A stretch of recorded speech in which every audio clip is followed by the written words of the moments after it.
You know, so last night I was having a hard time sleeping, and I was actually sitting there thinking about like how far we've come in such a short period of time in regards to the Syndicate brand. I remember when I first went out with the group that I'm not going to name any names because it is a local group to us, and they are known. I went out off-roading with them to get that large group experience.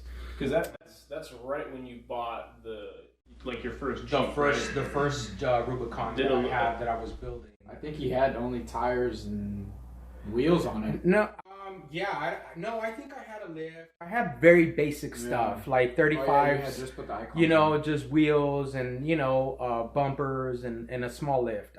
I went with on that one. I went with Icon. You went with icon because I remember we were there, and then that's when you got the steering stabilizer on too, and you said it was like a night and day difference. Yes, and so I was like, I want to test it, but of course, knowing that we shouldn't be going out alone, especially because I didn't know too much about the handling and the performance because it was kind of a new build for me. I ended up decided to end up joining this group to go off-roading with. And I want to say it was a good 20 rigs that were there that day. Oh, wow. And we did Gold Mountain. So that already was kind of like too many rigs to do Gold Mountain because it was just like, it took long. But I bet the first two staircases. It took the forever. First one and then right around the corner the second. Yep. But it took forever. And then there was a few that were having a few rigs that were having a really hard time getting up, And so that, of course, prolonged everything. But, so we're doing just fine. And we were, it was a nice day, great weather. The scenery was amazing, of course, up there. So all was good overall. But the group in general was so unfriendly. It was like very cliquey. And the main people that put everything together, not once did they, truthfully, greet anyone. Did they make you feel like, you were going to be welcome or okay or, and it was just kind of like a weird experience for me because I think I was expecting opposite considering that it is a group that goes out a lot. And like I said, they are very well known in this area and they have a lot of followers. So I was really expecting, I don't know, maybe I set my expectations too high or whatever, but I was expecting more. So I don't know that you were expecting more, but think about it. Like the Jeep Club now that we have compared to that club, it's like you go out with the club that we have now that we're partnered with and everything like that, and it's like, oh hey, how's it going? Let me see your rig. Let me check this out. Even when the Yodas come out with us and all that kind of stuff, like it's always welcoming. There's not that awkward barrier unless they build it themselves. Yeah. So. Yeah, you're not necessarily exaggerating. And the thing is too, like the off-road community in general usually is like that. Like the masses are usually always welcoming, and they're they ask you questions and kind of make you feel like because it's crazy. Like you would never think if you bought a vehicle you'd be a part of something more than just now you own a vehicle. It's literally a community that you're jumping in with and getting. It's like a lifestyle. It's like a lifestyle change. At least when I bought my Jeep, total lifestyle change. Yeah, and all your money goes into it. Yeah, it better be a lifestyle change, right? Yeah. So yeah, I remember I came back from that trip, and there was actually a passenger with me, a good friend of mine. Man, by the end of the trip, even he mentioned like, wow, like the off-roading part of it was great. But the overall experience of the people that were there was very like interesting. It wasn't a warm feeling at all. So I remember coming back and just being very disappointed and just kind of like angry at the same time because I was like, I know for a fact this is not what off-roading is about. Yeah, I know that for a fact. And so I remember coming back, and I remember that same week coming back, and I shared it with you, Christian. I was like, this happened, and I went out and I did this, and I'm just disappointed and angry at the fact that they didn't do a better job at it. And I think at one point or another through your and my conversation, you know, you were kind of just listening, you know, and at one point I said, you know what? I mean, why not start our own? Like, why are we having to depend on someone else, or, you know, putting our, you know, everything on someone else? Let's do our own thing. Let's start our own off-road club. Let's start our own, you know, family, you know, and let's do something different. Let's make sure that no matter how big we get and what we do and wherever this brand takes us, we're always going to be as friendly and as welcoming as we possibly can, and truly let everyone know that the off-road community is what they've heard it is. And even to the extent that I think when you joined, Danny, which was not too long after that, we even said, I think through a conversation that you, Christian, had a lot of input with, and then it was between you two, it was like, well, why are not we, you know, also incorporating the Yodas, you know, the Tacomas, because they're off-roaders too. You remember you had just not even just Toyotas in general. Just as long as you have, as long as you're an off-road enthusiast, it doesn't matter like what you drive.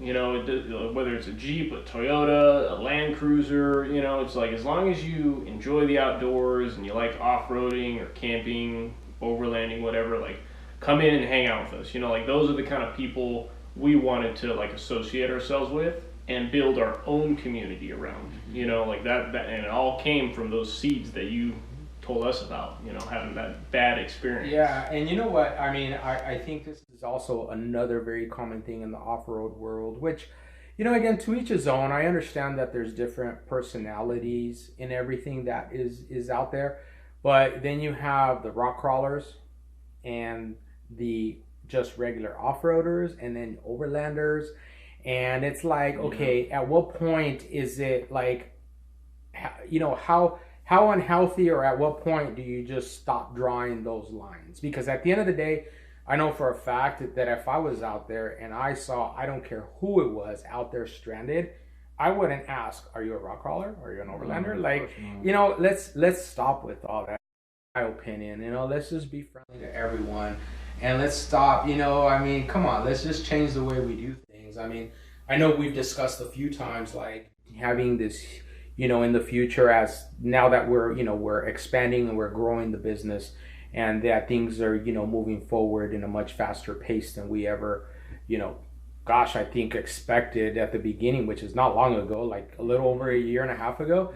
That we always make sure that we stay grounded and that we keep those things in mind. And I know at one point we talked about having this huge event somewhere, like in the desert or something, where it was like everyone is welcome. Well, yeah, of course, too, everyone. We want the Yodas, we want everybody. Like, I mean, I have a Ford, and nobody off-roads a Ford unless it's a Raptor, typically, and then it's like we want to break that, because it's not only a barrier between the off-roaders, the rock crawlers, but also the full size, and also even having trucks off-roading in certain things other than overlanding. Right. That's a big barrier that everyone's like, how about the Subarus? So stuck on. And the Subarus, how about the Subarus? I mean, come on, those things are capable.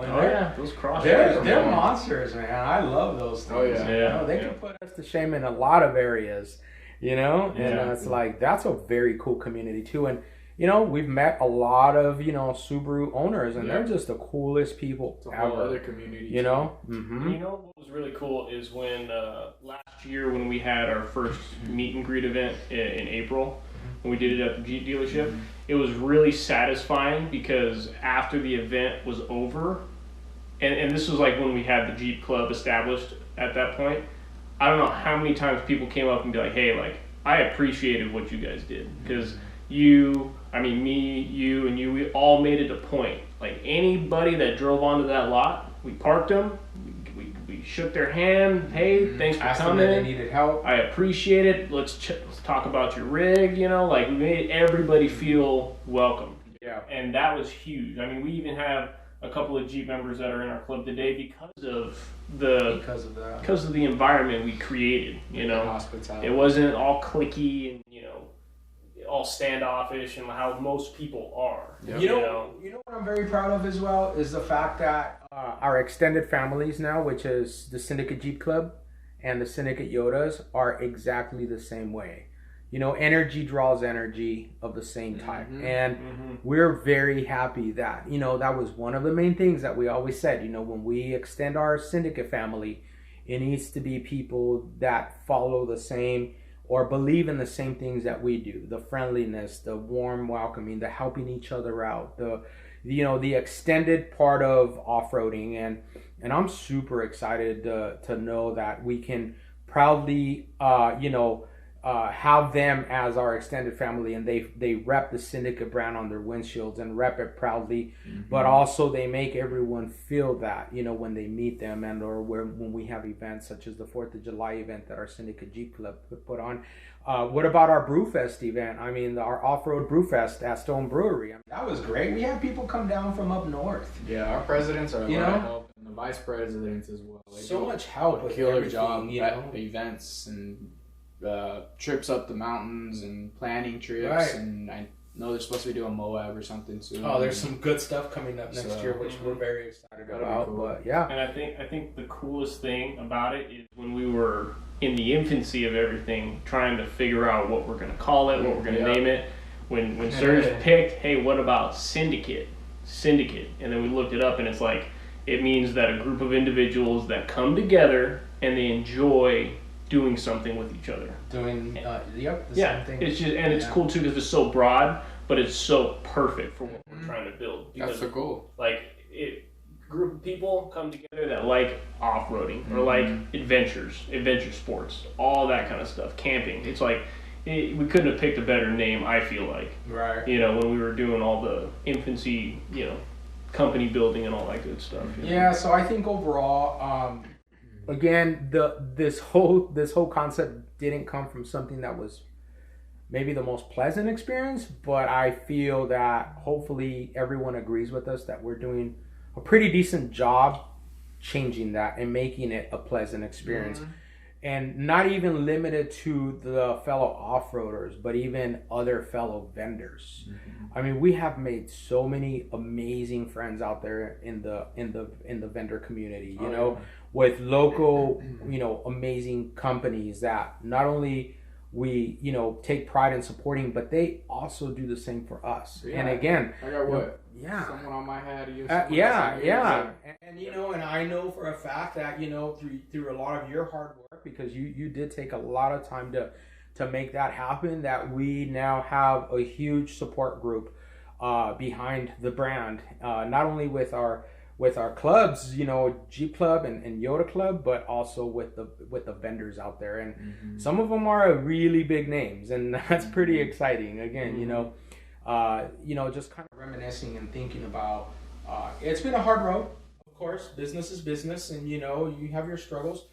But, you know, for what it's worth, a year and a half later, man, it's exciting. And to think of where we're going to be next year with now launching our Overland part of the company and building our own Overland trailers from the ground up, everything from the ground up, from the welding to buying the steel to you know, doing the inside finish and the box, custom or not custom, to the accessories and to the, you know, wrap or rhino or paint. I mean, come on, that's pretty exciting. You know, we can't wait for that to happen. Yeah, but our clubs are growing as well. Like, excuse me, the community just keeps growing, even just within our own family. Like, it just keeps getting bigger and bigger, which is great to see and witness and be able to be a part of entirely. Yeah, I mean, I'm super excited because, I mean, the second we decided, hey, this is the route we're gonna venture into next, all the small businesses and vendors that we work with, they were like, oh my gosh, that is so awesome. Very helpful too. Yeah. Very supportive. Very supportive. Yeah, I mean, last year in the beginning, I just told myself, like, you know, it's all about relationships. You know, even in business, it all stems down to a relationship, you know, and you give what you put in. So it's like, I wanted to make it a point for us to not only grow our community as a business and clubs, but to support all of our local vendors and small businesses that believe in us and what we're trying to build.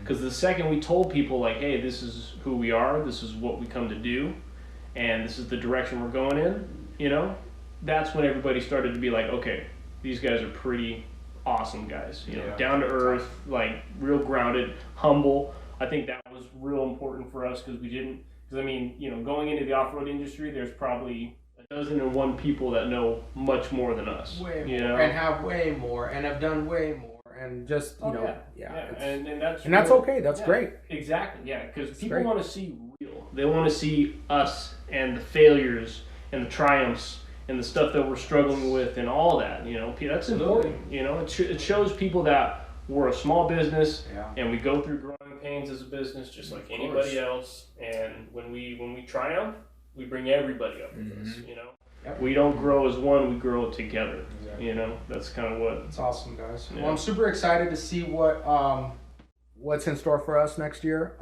Again, we live by the same. You know, we're gonna live by the same 3 rules. You know, stay humble. You know, keep it friendly and work hard.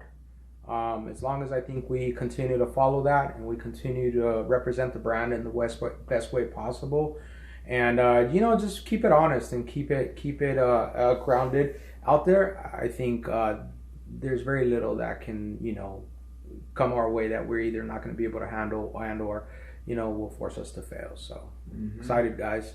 Yeah, 2020 is going to be a very exciting year. A lot of hard work, but big things to come. I'm ready. A lot of big things to come. Oh yeah.